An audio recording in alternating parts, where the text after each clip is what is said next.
On behalf of the Prime Minister of the Cook Islands, Honourable Henry Puna, I would like to extend our appreciation to the Fiji Government for the organisation of this important gathering. Prime Minister Puna offers his deepest regret that he is unable to attend due to parliamentary obligations. Prime Minister Puna wanted to express that preparations for COP23 remains a very high priority for the Cook Islands Government and emphasise the importance that a strong stand must be taken by the Pacific region at COP23.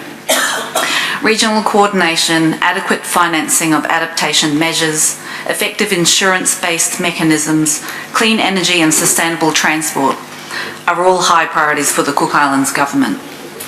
In the Cook Islands, ambitious targets have been set for renewable energy with 100% electricity generation by 2020, and this coming week the Prime Minister will be tabling legislation that will protect our oceans under the Marae Moana Bill. This bill will set aside 16% of the Cook Islands' 1.9 billion square kilometres of oceans as a protected marine zone. This exceeds the 10% target set by the SDGs.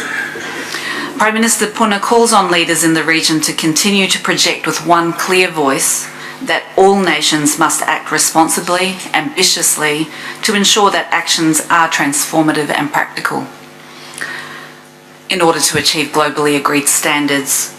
Honourable Prime Minister and President of COP23, on behalf of the Cook Islands Government, congratulations and best wishes in the lead up to COP23. Thank you for the warm hospitality extended to the Cook Islands delegation. Vinaka laka levu.